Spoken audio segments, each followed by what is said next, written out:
Olá, galerinha, tudo bom? Bom, gente, vamos começar aqui a matéria de geometria plana, só lembrando de um detalhe, tá? Tá chegando no vídeo agora. Essa matéria é voltada mais para ensino médio. Então, apesar de ter contexto todo do oitavo ano e sétimo ano em geometria plana, e eu preciso desse contexto, o que a gente vai usar aqui é só lembrar e falar de postulados e axiomas que eu vou precisar para fazer os exercícios de geometria plana, ok? Então, só uma introduçãozinha rápida. O que é postulado, ou a mesma coisa, o axioma? É a definição de uma sentença ou proposição que não é provada ou demonstrada, pois é considerada óbvia. Quer dizer, é o princípio, onde nós entramos ali na matemática intuitiva, na geometria intuitiva. Então, o que é um ponto, o que é uma reta, e é a partir dali que eu vou começar a montar as teorias, tá? Então você parte desse princípio. Então o postulado seria o princípio de tudo. A parte mais simples que eu uso para poder montar as minhas teorias. Então só uma revisãozinha rápida aí do ensino fundamental. O que é o ponto? Lembrando que o ponto não tem dimensão, não dá para você medir. E ele serve apenas para definir localização. Ok? Outra coisa que eu preciso lembrar: ponto é representado sempre pela letra maiúscula. Bom, falando nisso, nós temos a reta, que é um conjunto de infinitos pontos, todos alinhados. Então, quando eu penso em uma linha, eu não posso mais pensar na linha em si, eu tenho que pensar que essa linha é formada por vários e vários e vários pontinhos. Só pegar minha régua aqui. Então, eu preciso começar a pensar na linha desse jeito aqui, tá? Quando eu vejo isso, eu tenho que pensar nisso daqui. Como que ele pode ser definido? Ele pode ser definido por dois pontos. Então eu posso falar que eu tenho uma reta que passa pelo ponto A e B, mas ele também pode ser nomeado por uma letra do nosso alfabeto minúsculo, tá? Então dois pontos. Se eu tiver dois pontos, eu tenho a localização da reta.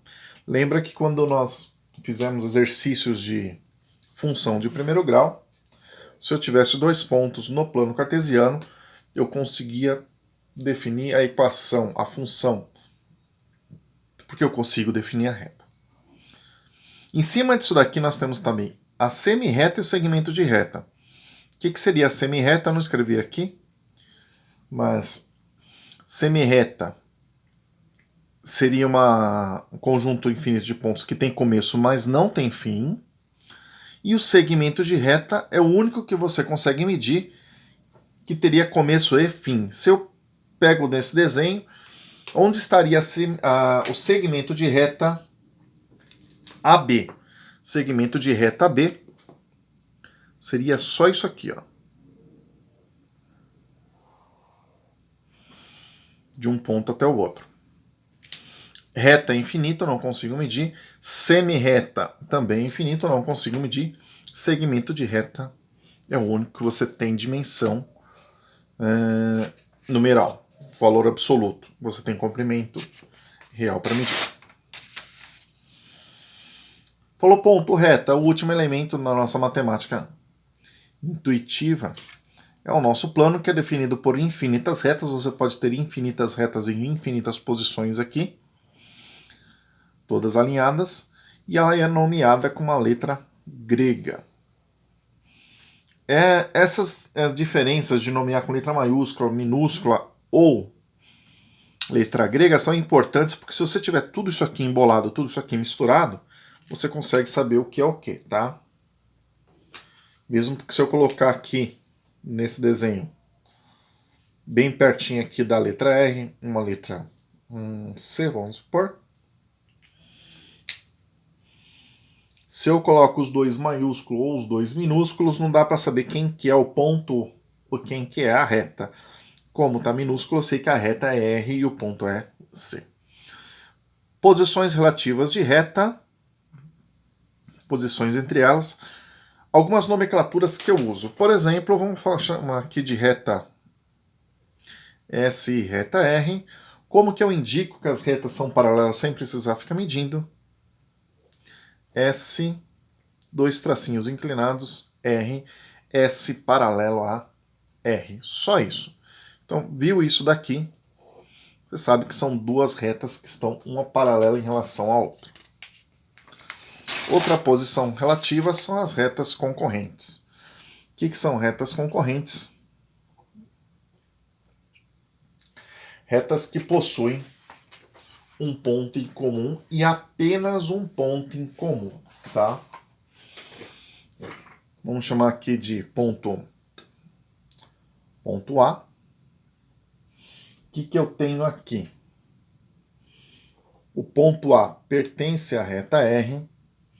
O ponto A também pertence à reta P, ok? Lembrando que A aqui é elemento, por isso que é o sinal de pertence. E aí nós temos que a reta R e a reta P, a intersecção delas é quem? É o nosso ponto A, tá? Então, quem que é o ponto A? É a intersecção da reta R com a reta P. Reta perpendicular. Continua sendo uma reta concorrente? Continua sendo uma reta concorrente.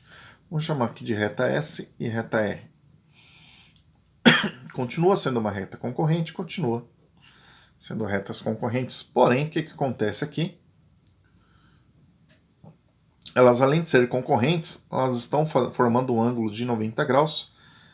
Tem um símbolo para elas bem simplesinho, que é muito parecido com o próprio desenho, né? Parece um T de ponta cabeça. Só isso, só isso. Então, quando eu digo que S está perpendicular à reta R, eu faço um símbolo igual a esse, tá? Que parece um T de ponta cabeça. Retas reversas, no desenho talvez não fique tão claro. Mas o que seriam retas reversas? Retas que não se cruzam. Só que além de não se cruzar, elas não estão no mesmo plano, tá? Por quê? Se eu tenho duas retas, vamos pegar as canetas como referência. Se eu tenho duas retas, se eu falo que isso é uma representação de reta e isso é uma representação de reta, só lembrando que as retas não têm fim. Ou seja, se isso forem representações de reta, elas estão se cruzando? Estão. Por quê?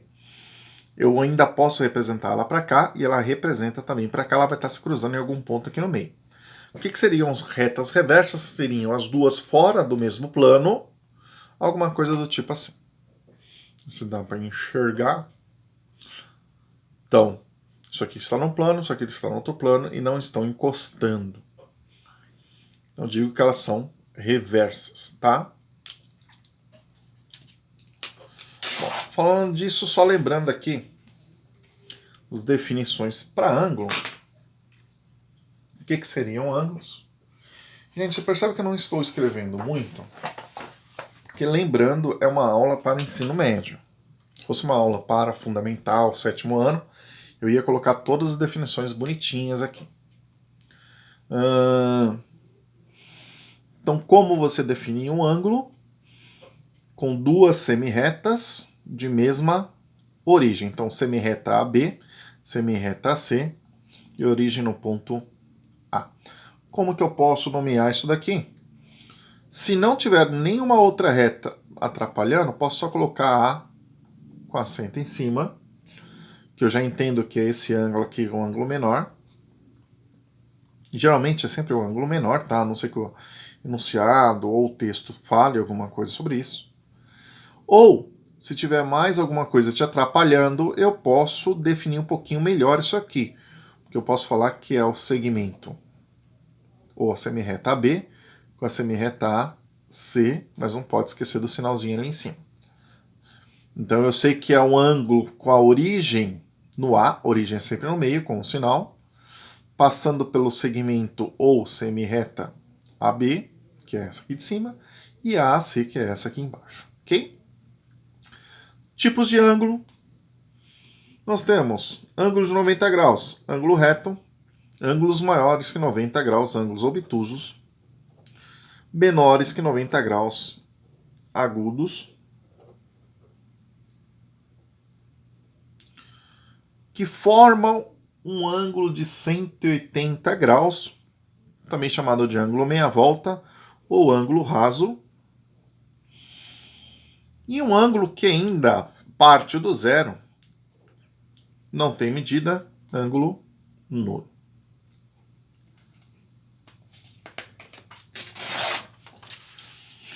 Em cima disso, alguns ângulos notáveis para trabalhar. Deixa eu pegar até uma outra cor aqui.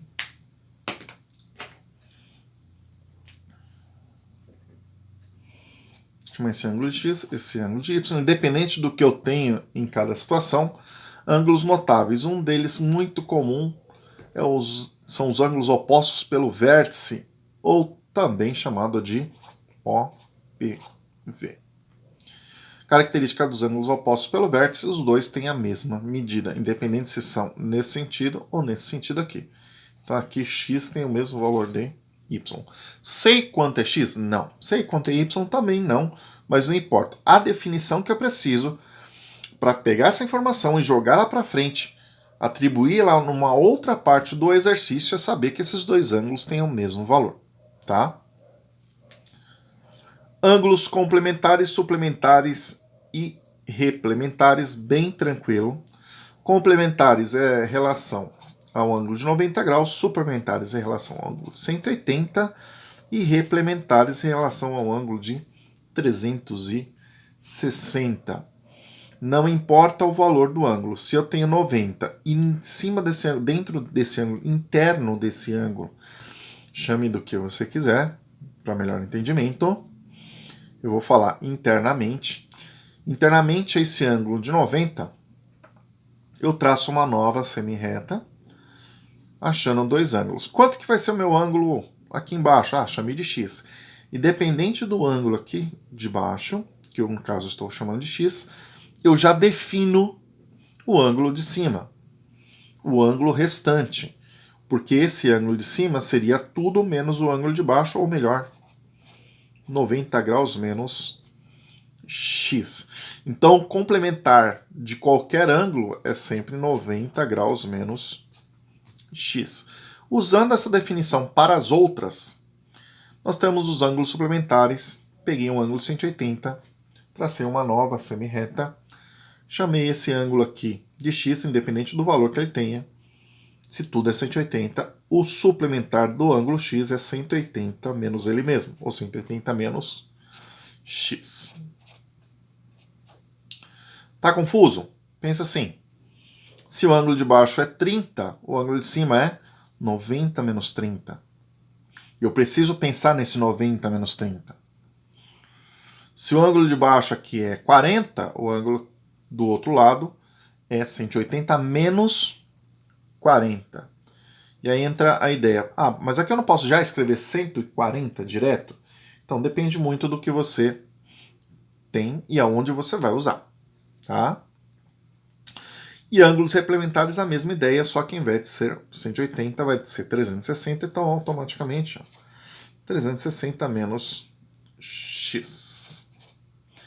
Então, replementar de qualquer ângulo é 360 menos esse mesmo ângulo, tá?